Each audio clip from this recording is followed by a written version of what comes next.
സുനിൽ, ഒരു സംശയം ചോദിക്കട്ടെ. ഇത്തരത്തിൽ കുറെ കാലമായി ഒരേ സെല്ലിൽ കിടക്കുന്നു എന്ന് പറഞ്ഞൊരു കുറ്റവാളി അത് മാറണം എന്ന് ആവശ്യപ്പെടുകയാണ്.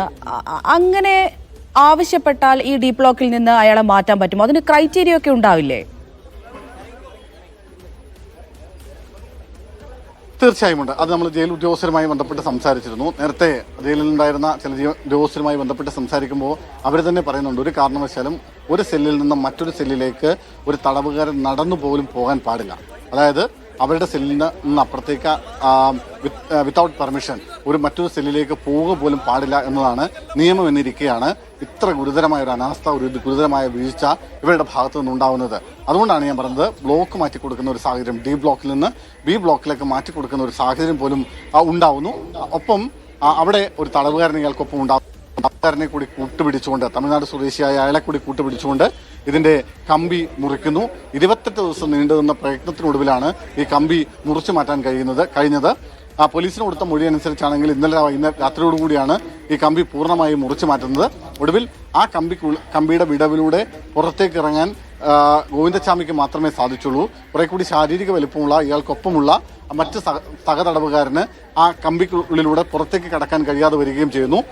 ഏതാണ്ട് ആ ജയിലിനുള്ളിൽ ലഭിച്ച CCTV ദൃശ്യങ്ങളിൽ നമുക്ക് കാണാം, ഇയാൾ അവിടെ നിന്ന് ചാടിയ ഉടൻ തന്നെ കൈ മറ്റേ തടവുകാരനോട് പുറത്തേക്ക് ചാടാൻ വേണ്ടി ആംഗ്യം കാണിക്കുന്ന, പലവട്ടം തിരിഞ്ഞു നിന്ന് ആംഗ്യം കാണിച്ചു. അപ്പോൾ രണ്ടുപേരും കൂടി ഒരുമിച്ച് ജയിൽ ചാടാനുള്ള പ്ലാൻ ആയിരുന്നോ സുനിൽ?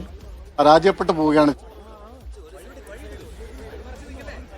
തീർച്ചയായുമായിരുന്നു. അങ്ങനെ രണ്ടുപേരും കൂടെ ഒരുമിച്ച് ആസൂത്രണം ചെയ്ത ഒരു ജയിൽ ചാട്ടമായിരുന്നുവെന്ന് സഹതടവുകാരൻ നേരത്തെ തന്നെ ജയിൽ അധികൃതർക്ക് മൊഴി കൊടുത്തിട്ടുണ്ട്. അയാൾക്ക് അറിയാമായിരുന്നു കാര്യങ്ങളൊക്കെ വളരെ കൃത്യമായി. അങ്ങനെ അയാളെ കൂടി കൂട്ടി ജയിൽ ചാടാനുള്ള ശ്രമമാണ് നടത്തിയത്. പക്ഷെ അയാൾക്ക് ഈ ഒരു കമ്പി പൊളിച്ച് അതിന്റെ ആ ചെറിയ വിടവിലൂടെ അയാൾക്ക് പുറത്ത് ചാടാൻ കഴിഞ്ഞില്ല. അത് ഗോവിന്ദച്ചാമിക്ക് മാത്രമാണ് പുറത്ത് ചാടാൻ കഴിഞ്ഞത്. അതോടുകൂടിയാണ് അയാളെ അവിടെ ഉപേക്ഷിച്ച് ആ ശ്രമം, മറ്റേ സഹതടവുകാരൻ പുറത്ത് ചാടാനുള്ള ശ്രമം ഉപേക്ഷിച്ച് പോരുന്നത്. മാത്രമല്ല അയാൾക്ക് ശാരീരികമായ ചില പ്രശ്നങ്ങൾ കൂടിയുള്ള ആളാണ് സഹതടവ്. അസുഖങ്ങൾക്ക് തുടർച്ചയായി മരുന്ന് കഴിക്കുന്ന ഒരാൾ കൂടിയാണ് ഈ സഹതടവുകാരനായ തമിഴ്നാട് സ്വദേശി. അതുകൊണ്ട് അയാളെ ഉപേക്ഷിച്ച് ആ ഗോവിന്ദച്ചാമി ഒറ്റയ്ക്കാണ് സെല്ലിന് പുറത്തേക്ക് ഇറങ്ങുന്നത്. ശരി സുനിൽ, തുടരൂ. സുനിൽ, ഇനിയും ഒരുപാട് കാര്യങ്ങൾ അറിയേണ്ടതുണ്ട്. ഇപ്പോൾ സുനിൽ സൂചിപ്പിച്ചതുപോലെ തന്നെ അതീവ സുരക്ഷയുള്ളതാണ് ഈ കണ്ണൂർ സെൻട്രൽ ജയിൽ. അപ്പോൾ അവിടെ നിന്ന് ഗോവിന്ദച്ചാമിയെ പോലൊരു പ്രതി എങ്ങനെ രക്ഷപ്പെട്ടു, അല്ലെങ്കിൽ അങ്ങനെ രക്ഷപ്പെടാനിടയാക്കിയ സാഹചര്യം, അത് തന്നെയാണ് ഏറ്റവും പ്രധാനപ്പെട്ടത്. ആ ഒരു ചോദ്യം തന്നെയാണ് നിലനിൽക്കുന്നതും. ഇപ്പോൾ പി ജയരാജന്റെ ഒരു പ്രതികരണം ലഭ്യമായിട്ടുണ്ട്, അതിലേക്ക്. അത് ആഭ്യന്തര വകുപ്പിന്റെ വീഴ്ചയായിട്ടൊന്നും കണക്കാക്കേണ്ടതില്ല. ജയിൽ വകുപ്പിന്റെ വീഴ്ചയായിട്ടൊന്നും ഞാൻ കാണുന്നില്ല. അത് അങ്ങനെ വരുന്നേരത്ത് നമ്മുടെ പഹൽഗാമിൽ 26 വിനോദസഞ്ചാരികളെ അതിർത്തി കടന്നിട്ടുള്ള സുരക്ഷാ ഭടന്മാര്, അതിർത്തി കടന്നിട്ടുള്ള ഭീകരന്മാര്, ലഷ്കർ-ഇ തോയ്ബയുടെ ഭീകരന്മാര് കൊലപ്പെടുത്തിയല്ലോ അല്ലേ? ആ സംഭവം ഉണ്ടായല്ലോ. അപ്പൊ സ്വാഭാവികമായിട്ടും അതിൽ സുരക്ഷാ വീഴ്ചയുണ്ടായിട്ടുണ്ട്. ഇവിടെയും അതുപോലെയുള്ള വീഴ്ച സംഭവിച്ചതിന്റെ അടിസ്ഥാനത്തിൽ ഉദ്യോഗസ്ഥന്മാർക്കെതിരായി നടപടി കൈക്കൊണ്ടിട്ടുണ്ട്. ആ നടപടിയുടെ തുടർ നടപടികളും വരും എന്നാണ് ഞാൻ ഉറച്ചു വിശ്വസിക്കുന്നത്. വലിയ പ്രതിഷേധം പ്രതിപക്ഷത്തിന്റെ ഭാഗത്തു നിന്നും ഉണ്ടാകുന്നുണ്ട്. പ്രതിപക്ഷ നേതാവിന്റെ വാക്കുകളിലേക്ക്.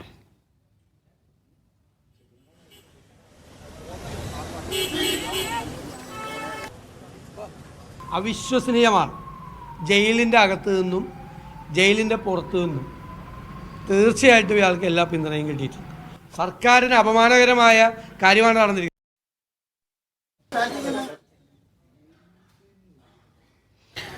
ജയിലിനകത്തു നിന്നും പുറത്തു നിന്നും ഈ ഗോവിന്ദച്ചാമിക്ക് സഹായം ലഭിച്ചിട്ടുണ്ട് എന്ന് തന്നെ ആവർത്തിച്ച് പറയുകയാണ് പ്രതിപക്ഷവും പ്രതിപക്ഷ നേതാവും ഒക്കെ. സുനിൽ ഐസക് തുടരുന്നുണ്ട്. സുനിൽ, ഇപ്പോൾ നമ്മൾ പി ജയരാജന്റെ പ്രതികരണം കേട്ടു. പഹൽഗാമിലെ സുരക്ഷാ വീഴ്ചയൊക്കെ പറഞ്ഞ് ന്യായീകരിക്കുകയാണ് അദ്ദേഹം ഈ കാര്യത്തെ. ഒപ്പം തന്നെ ആഭ്യന്തര വകുപ്പിന് ഒരു വീഴ്ചയും സംഭവിച്ചിട്ടില്ല എന്നും പറയുന്നുണ്ട്. അപ്പോൾ കണ്ണൂരിൽ ഇന്നുണ്ടായ സംഭവം, അവിടെ ഉണ്ടായിരുന്ന വീഴ്ചകൾ, ഇതിൽ നമ്മളെ ആരെയാണ് കുറ്റപ്പെടുത്തേണ്ടത്?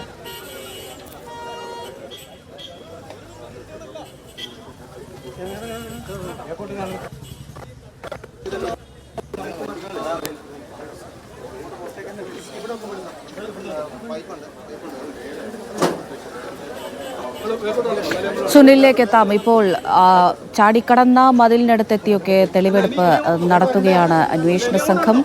ജയിലിനകത്തെ തെളിവെടുപ്പ് ഒരുവിധം പൂർത്തിയായതായാണ് കരുതുന്നത്. അല്പസമയം മുമ്പാണ് ഇയാളെ വീണ്ടും ജയിലിലേക്ക് തന്നെ കൊണ്ടുവന്നത്. വിശദമായ ചോദ്യം ചെയ്യലും തെളിവെടുപ്പും ഉൾപ്പെടെ നടന്നുകൊണ്ടിരിക്കുകയാണിപ്പോൾ.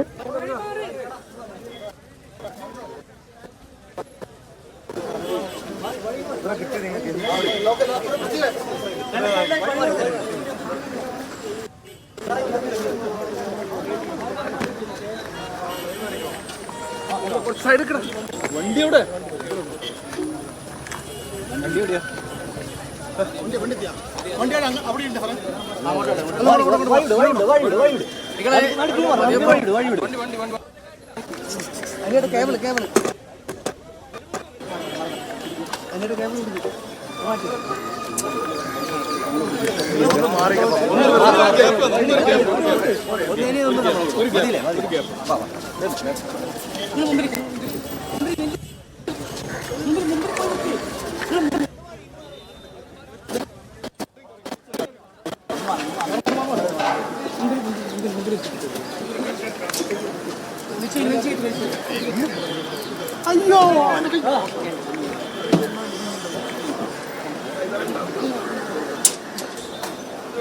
സുനിൽ ഐസക്, ഇപ്പോൾ അവിടെ എന്താണ് നടക്കുന്നത്? ഇയാൾ എങ്ങോട്ടാണ് കൊണ്ടുപോകുന്നത്?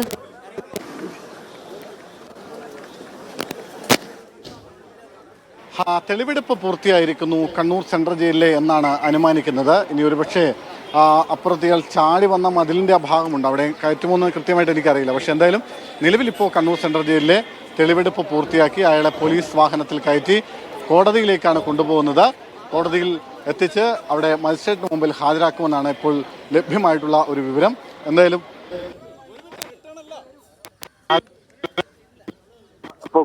പുറത്തേക്ക് കൊണ്ടുപോയിക്കൊണ്ടിരിക്കുന്ന കാഴ്ചയാണ് നമ്മൾ കണ്ടുകൊണ്ടിരിക്കുന്നത്. ഏതാണ്ട് അരമണിക്കൂറിലധികം ഇവിടെ തെളിവെടുപ്പ് നടത്തിയിരുന്നു. ആ തെളിവെടുപ്പ് പൂർത്തിയായതിനു ശേഷമാണ് ഇപ്പോൾ പുറത്തേക്ക് കൊണ്ടുപോകുന്നത്. മിക്കവാറും സെൻട്രൽ ജയിൽ സെൻട്രൽ ജയിലിലെ ജയിലിലേക്കാണ് സ്റ്റേഷനിലേക്കാണ്.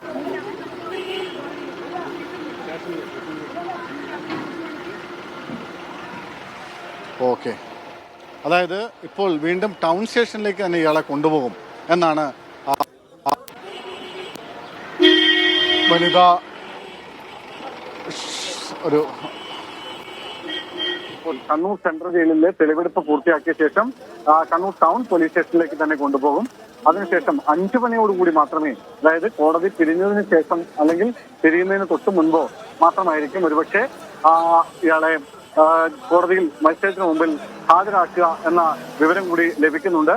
എന്തായാലും അല്പസമയത്തിനുള്ളിൽ ടൗൺ സ്റ്റേഷനിലേക്ക് കൊണ്ടുപോകും. ടൗൺ സ്റ്റേഷനിൽ എത്തിച്ച് നിലവിൽ അയാൾ നൽകിയിട്ടുള്ള മൊഴിയും ഒപ്പം ഇന്ന് തെളിവെടുപ്പിൽ കിട്ടിയ വിവരങ്ങൾ കൂടി അത് രണ്ടും കൂടി ഒരുമിച്ച് വെച്ച് വീണ്ടും ഒരുപക്ഷെ ഇയാളുടെ മൊഴി വീണ്ടും രേഖപ്പെടുത്താനുള്ള സാധ്യതയുണ്ട്. അതിനുശേഷം മാത്രമായിരിക്കും മജിസ്ട്രേറ്റിന് മുമ്പിൽ ഹാജരാക്കുക എന്നാണ് നമുക്ക് ലഭ്യമാവുന്ന വിവരം. എന്തായാലും 5 മണിയോടുകൂടി, ഒരുപക്ഷെ 5 മണിക്ക് കോടതി പിരിയുന്നതിന് തൊട്ട് മുമ്പ്, അതല്ലെങ്കിൽ കോടതി പിരിഞ്ഞ ഉടൻ തന്നെ മജിസ്ട്രേറ്റിന് മുമ്പിൽ അങ്ങനെയായിരിക്കും ഇയാളെ ഹാജരാക്കുക എന്ന വിവരം കൂടി ഇപ്പോൾ ലഭിക്കുന്നുണ്ട്. എന്തായാലും തെളിവെടുപ്പ് ഇവിടെ നിന്ന് പൂർത്തിയായിരിക്കുന്നു. തെളിവെടുപ്പ് പൂർത്തിയാക്കി ഗോവിന്ദസ്വാമിയെയും കൊണ്ട് സെൻട്രൽ ജയിലിൽ നിന്ന് ഇപ്പോൾ മടങ്ങിയിരിക്കുന്നു. ശരി, തെളിവെടുപ്പ് പൂർത്തിയാക്കി സെൻട്രൽ ജയിലിൽ നിന്ന് ഇയാളെ കൊണ്ടുപോയിരിക്കുകയാണ്. 5 മണിക്ക് ശേഷം കോടതിയിൽ ഹാജരാക്കും എന്നുള്ള വിവരങ്ങളാണ് നമുക്ക് ലഭ്യമാകുന്നത്. അതുപോലെ തന്നെ ഈ കണ്ണൂരിൽ നിന്ന് ഇയാളെ മാറ്റാനുള്ള ഉത്തരവും ഇറക്കിയിട്ടുണ്ട്. വിയൂർ ജയിലിലേക്ക് ഗോവിന്ദചാമിയെ മാറ്റാനുള്ള ഉത്തരവാണ് നിലവിലിപ്പോൾ പുറത്തിറങ്ങിയിരിക്കുന്നത്. അപ്പോഴും ഈ ചോദ്യം തന്നെയാണ് നിലനിൽക്കുന്നത്. എവിടെയാണ് വീഴ്ച സംഭവിച്ചത്, ആരുടെയൊക്കെ സഹായം ഇയാൾക്ക് ലഭ്യമായിട്ടുണ്ട് എന്നുള്ളതൊക്കെ പ്രധാനമായ ചോദ്യങ്ങളാണ്. ആ ചോദ്യങ്ങൾ അങ്ങനെ തന്നെ നിലനിൽക്കുന്നുണ്ട്. അതിനുള്ള ഒരു ഉത്തരം നമുക്ക് ലഭ്യമാകേണ്ടതുണ്ട്.